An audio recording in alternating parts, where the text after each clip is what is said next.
So what I mean by staying back is the body is obviously in motion toward you, the viewer here. That's the direction that we're throwing. But by staying back, we're really trying to hold that shot put back as far as we can. So there's a flexion of the lat muscle, especially on that right side, of really trying to draw the shot back and stay linear headed in that direction.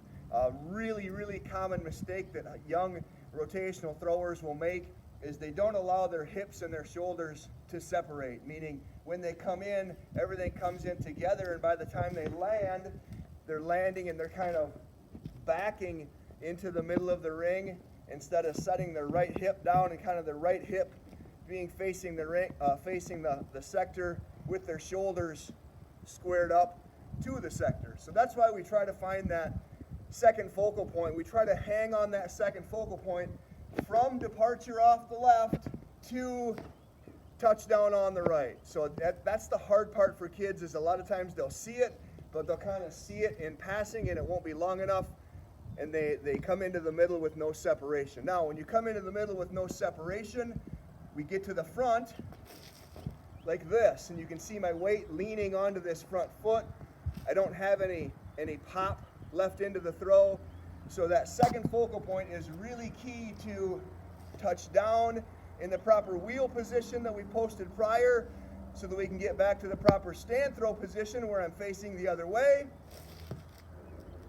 and then pop through that stand throw with a lot of turn and force. Okay, so out of the back, out of that transition, off the left, we're holding. We're attempting to hold the middle is another way to put that term. We're attempting to keep the shot back, all while moving as fast as we can in a forward motion. So I'm going to do this from about a 270 right here. Hopefully my left will stay linear and my right will be rotational. And then I land in a good frozen stand throw position.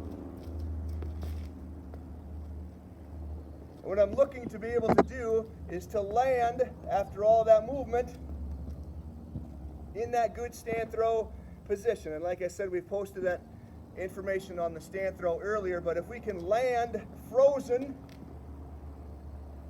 and in control of that stand throw position, then we know that we've done a lot of those lead up things right. 90% of the things have gone right if we can do that and land in that position. If I can't land in that position,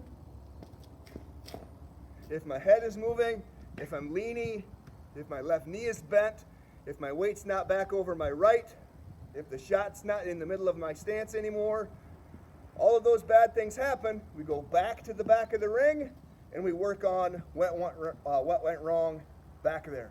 So all these videos put together should give you a pretty good idea of how we at Minnesota Throws Coach try to put all those pieces of the puzzle together. Very difficult thing, but really cool when it works out.